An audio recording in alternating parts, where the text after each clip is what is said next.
Assalamualaikum warahmatullahi wabarakatuh. Alhamdulillahirabbil alamin wa bihi nasta'in 'ala umuri dunya waddin. Asyhadu an la ilaha illallah wa asyhadu anna Muhammadan abduhu wa rasuluh la nabiyya ba'da amma ba'd. Puji beserta syukur marilah senantiasa tercurah kehadirat Allah Subhanahu wa taala. Selawat beriringkan salam buat pucuk pimpinan umat Islam sedunia, yakni Nabi Muhammad sallallahu alaihi wasallam. Allahumma shalli ala Muhammad wa ala ali Muhammad.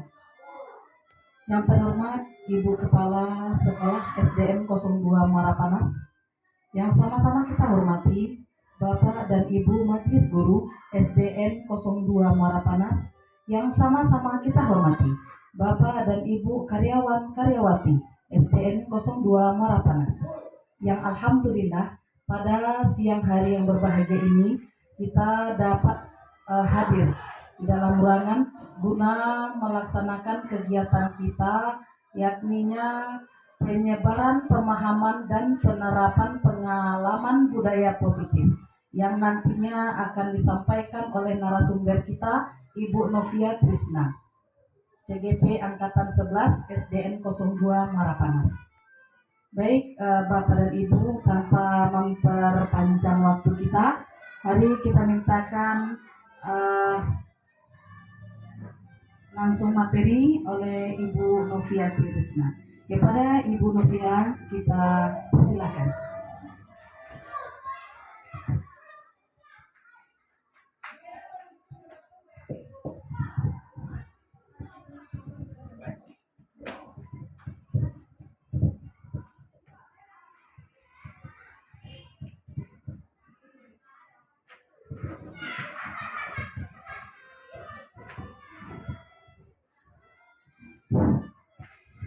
Bismillah. Assalamualaikum warahmatullahi wabarakatuh. Alhamdulillah, puji syukur kita ucapkan kehadirat Allah Subhanahu wa taala, yang mana berkat rahmat dan hidayahnya kita dapat berkumpul di ruangan ini dalam rangka presentasi tentang budaya positif di SDN 02 Muara Panas. Selanjutnya, selawat beriring salam tidak lupa kita kirimkan buat junjungan kita Nabi besar Muhammad SAW, yang telah membawa umat manusia dari zaman jahiliyah kepada zaman yang berbudi pekerti, yang sama-sama kita rasakan pada saat sekarang ini. Yang saya hormati Ibu Kepala SDN 02 Muara Panas, yang saya hormati Bapak dan Ibu Majelis Guru SDN 02 Muara Panas, terusnya kepada karyawan operator dan Ibu Pustaka yang saya hormati. Baiklah, pada hari ini saya akan mempresentasikan atau tentang budaya positif di SDN 02 Muara Panas, yaitunya penyebaran pemahaman dan penerapan pengalaman budaya positif di SDN 02 Muara Panas.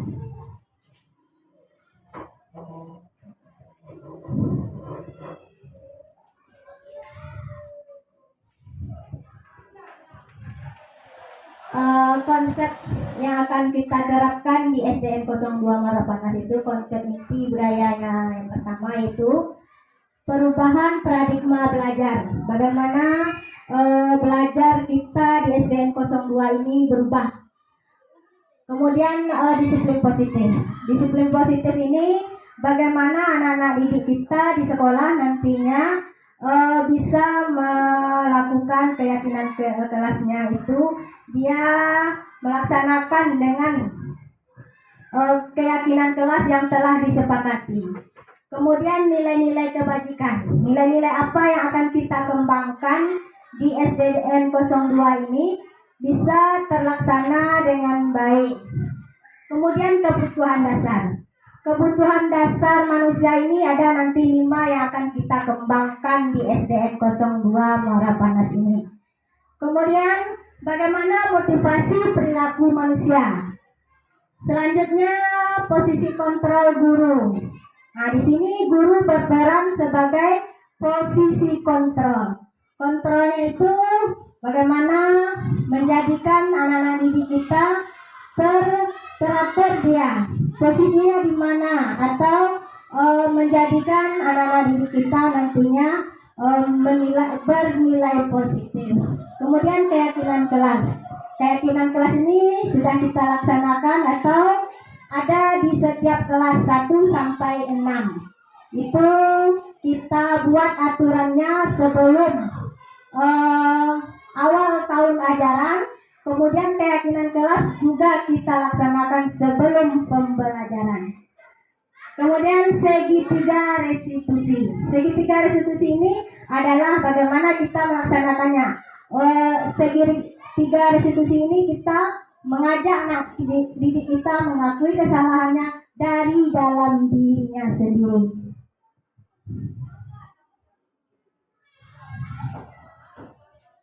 Kemudian pembelajaran dengan paradigma baru. Pembelajaran dengan paradigma baru ini merupakan pembelajaran yang dirancang berdasarkan prinsip pembelajaran diferensi, sehingga para peserta didik belajar sesuai kebutuhan berdasarkan tahap perkembangan sesuai teori psikologi modern untuk mewujudkan profil pelajar Pancasila. Di sini profil pelajar Pancasila ada beberapa yang harus kita kembangkan di sekolah kita ini. Yang pertamanya yaitu mandiri, kemudian bernalar kritis, kemudian ada kreatif, ada bergotong royong, kemudian berbineka global, dan yang terakhir adalah beriman bertakwa kepada Tuhan Yang Maha Esa, kemudian yang berakhlak mulia.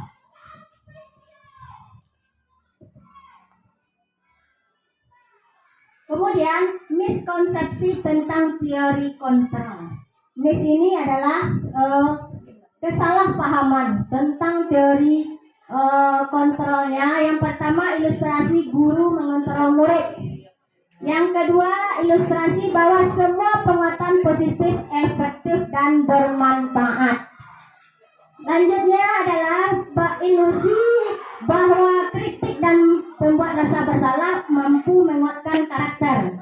Kemudian ilusi bahwa orang dewasa berhak memaksa.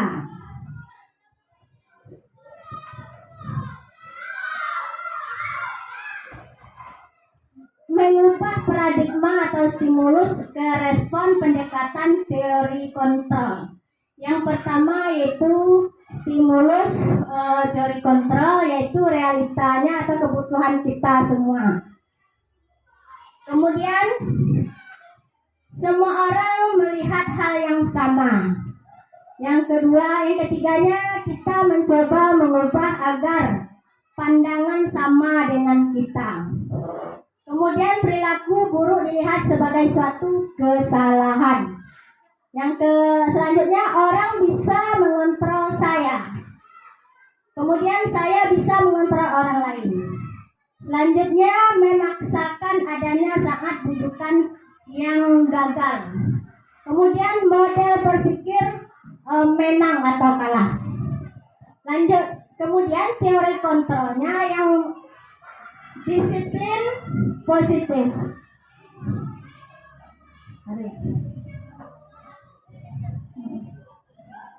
Disiplin positif. Di sini kita menganjurkan anak-anak didik kita. Disiplin itu berasal dari kata disiplina, yang artinya belajar.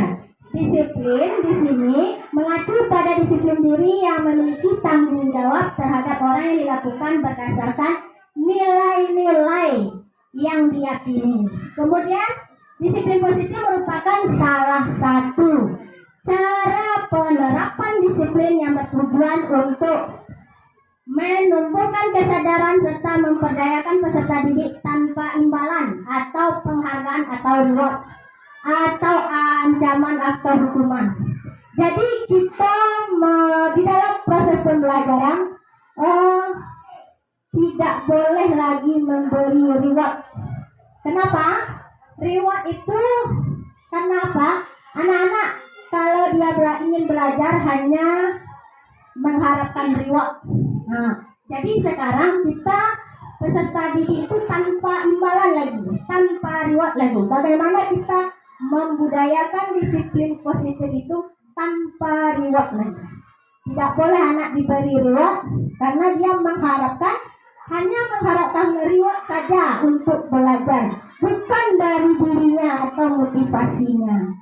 Kemudian sebagai pendidik, tujuan kita adalah menciptakan peserta didik memiliki disiplin sehingga mereka berperilaku mengajar kepada nilai-nilai kebajikan universal dan memiliki motivasi intrinsik dalam perubahan perilaku ke arah yang lebih baik. Nilai-nilai kebajikan, nilai-nilai yang disepakati bersama lepas dari suku bangsa, agama, bahasa maupun latar belakangnya. Contoh nilai kebajikan institusi atau organisasi. Yang pertama, profil pelajar Pancasila. Yang pertama, beriman dan bertakwa kepada Tuhan Yang Maha Esa, berakhlak mulia. Kemudian berbineka tunggal ika global, gotong royong, mandiri, kritis, kemudian kreatif, dan bernalar kritis. Selanjutnya, kemudian program PIP yang isinya adalah toleransi, rasa hormat, integritas, mandiri, empati, keingin-tahuan, kemudian kreativitas, kerjasama, percaya diri, dan komitmen. Selanjutnya yaitu keterampilan hidup atau life skill. Life skill ini dapat dipercaya lurus hati atau pendengar aktif, tidak merendahkan orang lain dan memberikan yang terbaik untuk dari dirinya. Kebutuhan dasar manusia. Di sini kebutuhan dasar manusia ini adalah segala sesuatu yang kita lakukan untuk mendapatkan apa yang kita inginkan. Seluruhnya tindakan kita itu harus memiliki tujuan tertentu. Dengan semua usaha yang kita lakukan adalah dalam rangka kebutuhan dasar kita terpenuhi dengan baik. 5 kebutuhan dasar manusia. Di sini ada 5 kebutuhan dasar manusia. Yang pertama yaitu bertahan hidup. Bertahan hidup ini dimana kita harus memenuhi kebutuhan tempat tinggal, makanan, kesehatan, keamanan. Itu adalah untuk bertahan hidup. Kemudian lanjut kasih sayang dan rasa diterima.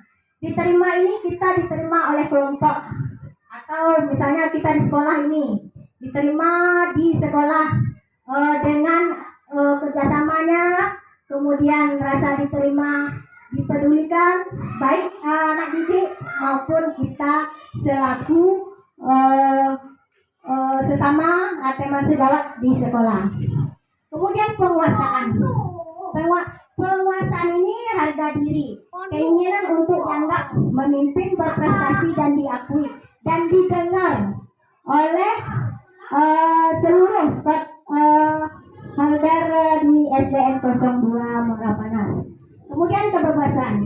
Di sini kita juga melakukan mandirinya atau memiliki pilihan, mencoba hal yang baru, mampu mengendalikan hal ke arah yang lebih baik. Kemudian kesenangan. Kesenangan ini sangatlah penting di dalam kita berorganisasi, yaitu lebih-lebih anak kita di dalam kelas, kita tuntut anak kita itu bisa bermain, humor, antusias, kemudian tertawa.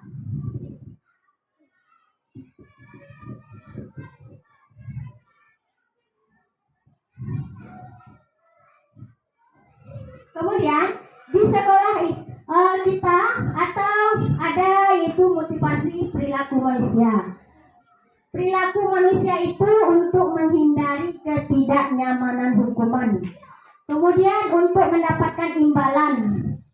Kemudian menghargai penghargaan dari orang lain. Kemudian lanjut untuk menjadikan mereka yang kita inginkan dan menghargai diri sendiri dengan nilai-nilai mereka yang dipercaya. Di sini ada namanya segitiga restitusi. Segitiga restitusi ini ada hukuman, kemudian ada konsekuensi, kemudian ada restitusi. Kemudian di hukuman ini, hukuman itu contohnya kalau hukuman ada sanksinya. Kita membuat peraturan di sekolah ada sanksinya. Contohnya sanksinya itu bisa berupa terencana, kemudian ada tiba-tiba, kemudian murid tidak tahu apa yang akan terjadi atau tidak terlibat. Kemudian kalau hukuman itu bersifat satu arah.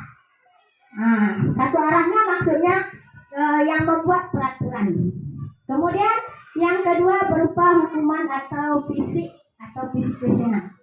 Kemudian konsekuensi. Konsekuensi ini terencana, disepakati sesuai dengan peraturan. Kemudian murid tetap dibuat tidak nyaman. Kalau contohnya, kalau kamu terlambat sekolah, kamu harus memilih sampah. Nah, itu kan ada konsekuensinya. Berarti di sini siswa kita atau murid kita juga terlihat tidak nyaman. Kemudian sikap guru selalu memonitor murid setiap yang kita lakukan. Kemudian segitiga restitusi ini ada 3. Proses menciptakan kondisi bagi murid untuk memperbaiki kesalahannya. Peraturan yang dibuat atau kesalahannya itu dia yang memperbaiki dan sesuai dengan kesepakatan kelas. Karena proses kolaborasi yang mengajarkan murid untuk mencari solusinya sendiri. Dia yang melakukan kesalahan, dia pula yang menemukan solusinya. Bagaimana anak didik itu kalau setelah dia melaksanakan kesalahan, dia tahu dia berbuat salah dan tahu pula apa yang akan dilaksanakan atau yang diubahnya. 5 posisi kontrol yaitu penghukum, kemudian pembuat merasa bersalah, kemudian kita menjadi teman anak kita sebagai penghukum, atau kita membuat anak kita itu merasa bersalah, atau kita jadikan anak kita itu sebagai teman, kemudian kita sebagai pemantau, dan kita sebagai manajer.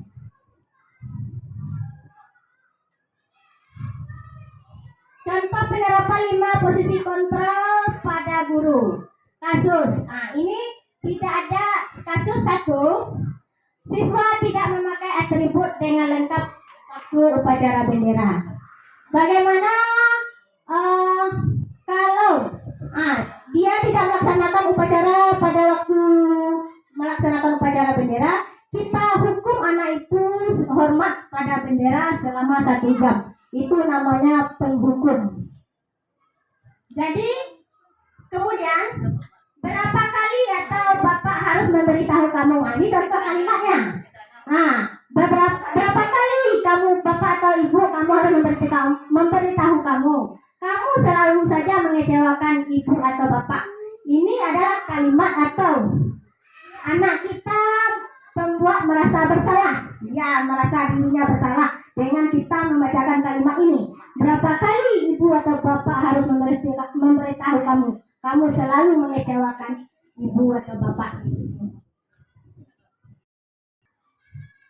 Kemudian ini anak murid kita jadikan sebagai teman.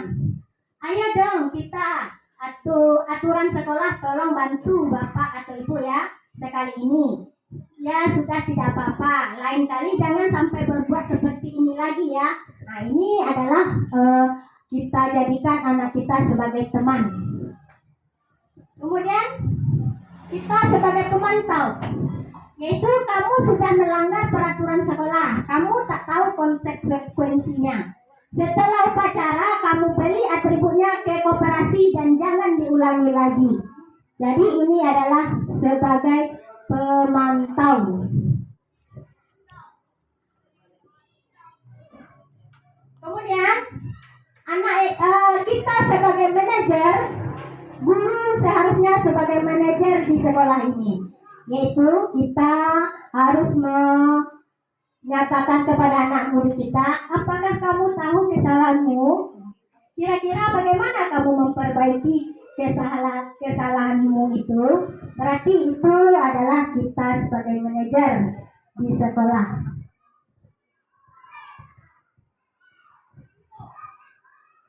Posisi kontrol, apakah aku? Kemudian posisi kontrol apakah aku? Kemudian ini, saya kecewa sekali dengan kamu. Kamu tidak pernah benar melakukannya.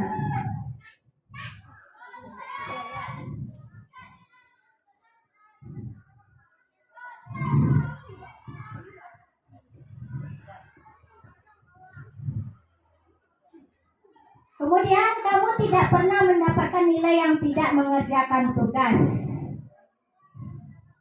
Ini adalah posisi kontrol apakah itu. Kemudian keyakinan kelas. Nah, di sini keyakinan kelas kita sudah harus melaksanakannya setiap awal tahun ajaran baru, dan juga bisa setiap kita belajar harus melakukan keyakinan kelas. Atau sebelum belajar, setiap pertemuan atau setiap pembelajaran kita buat keyakinan kelas. Artinya apa? Sebelum belajar, anak didik kita tahu apa yang akan dilakukannya, apa yang akan dikerjakannya. Yaitu mengapa keyakinan ini kelas ini, mengapa bukan peraturan kelas. Kalau peraturan kelas ada sanksinya. Tapi kalau keyakinan kelas, kita sudah meminta kepada anak didik kita apa yang harus dilakukan, apa yang dia sepakati pada hari itu kalau dalam pembelajaran. Pembentukan keyakinan kelas. Pembentukan keyakinan kelas ini juga bersifat abstrak, kemudian berupa pernyataan universal. Kemudian dibuat dalam pernyataan positif, sedikit saja agar mudah diingat. Kemudian sesuai dengan kondisi kelas dan sekolah sehingga mudah diterapkan.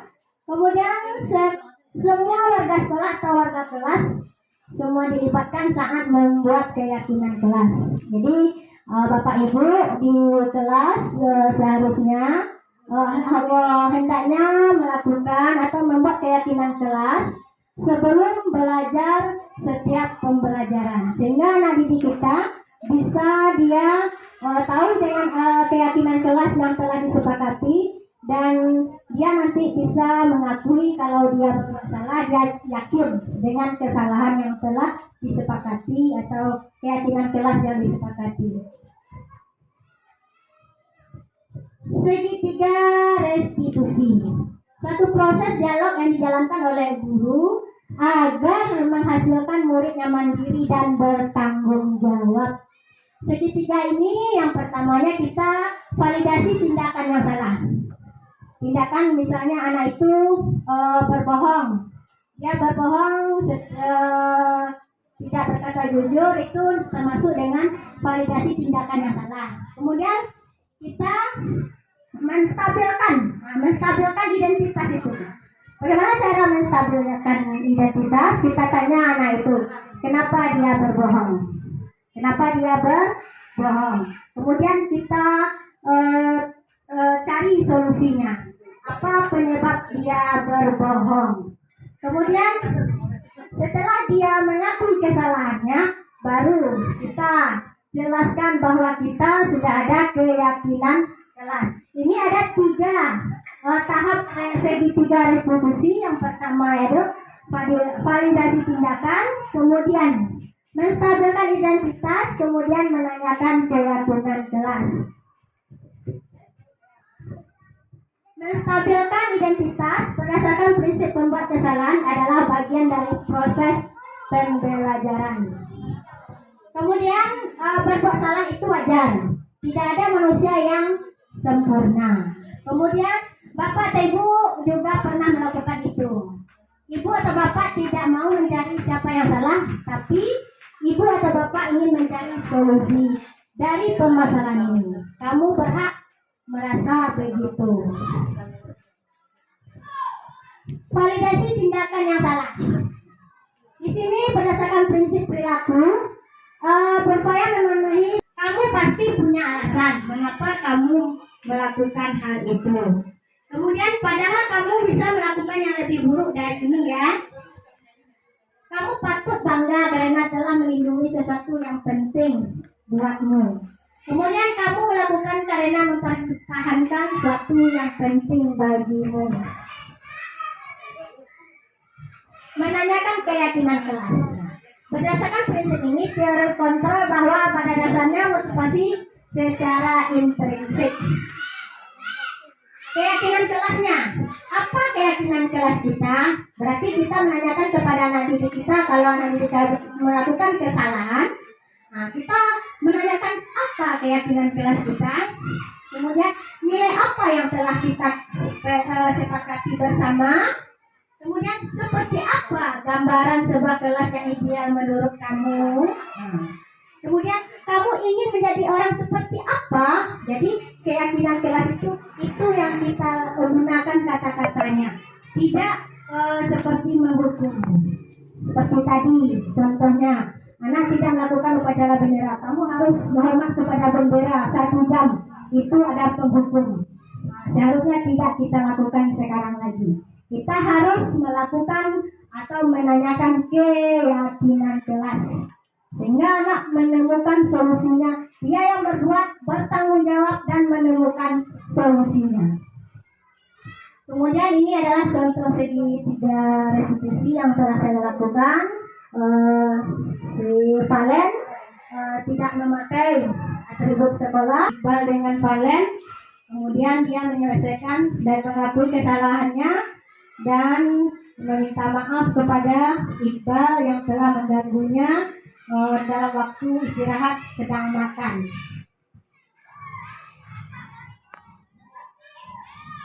Begitulah penyebaran atau melakukan pembelajaran budaya positif di sekolah kita. Bapak Ibu boleh bertanya atau ada yang akan ditanyakan tentang yang saya sampaikan hari ini.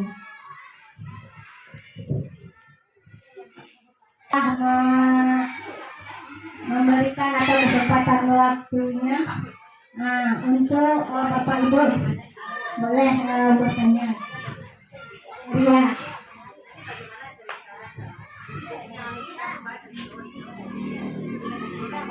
Terima kasih penjelasan dari Bu Kris tadi. Kita sudah bisa tangkap bahwa budaya positif itu harus diterapkan oleh peserta didik maupun guru-guru kita di sekolah. Tapi tadi Ibu mengatakan bahwa kita tidak boleh lagi memberi motivasi atau reward itu seperti apa Ibu? Kurang memahami. Baiklah, terima kasih kepada Ibu Ria yang memberi tanggapan atau sebuah pertanyaan. Bagaimana kita tidak boleh lagi memberi reward kepada anak kita. Contohnya misalnya anak kita reward itu dia mengerjakan tugas. Misalnya hari ini ada tugas 10. Siapa yang dapat nanti Ibu kasih permen atau Ibu kasih hadiah buku. Jadi anak kita itu termotivasi, dia melakukan hanya karena hadiah. Jadi untuk tidak melakukan dia itu hanya mengharapkan hadiah. Jadi anak kita tidak boleh lagi diberi imbalan atau tanpa imbalan lagi, karena dia selalu kalau dia belajar pasti ya dikasih hadiah oleh ibu. Jadi ya kita harus memberikan keyakinan kelas kepada dia. Yakin pada dirinya kalau dia belajar pasti dia dapat nilai yang bagus, tidak dengan tanpa imbalan lagi atau reward. Di sini kita kan melakukan keyakinan kelas. Sebelum belajar kita kan ada keyakinan kelas kita.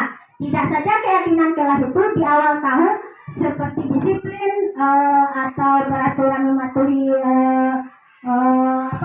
peraturan sekolah, atribut, tata tertib. Kita harus memberi sebelum belajar itu beri dulu keyakinan kelas. Kita hari ini belajar belajar misalnya tentang peta. Kamu harus peta ini gini. Jadi apa kesepakatan kelas kita minta dulu. Nah itu misal kesepakatan kelas itu kita tahu dengan peta Indonesia misalnya. Kita akan belajar, saya akan menghafal ini dari ibu. Dia yang kita minta, bukan kita yang memberikan peraturan atau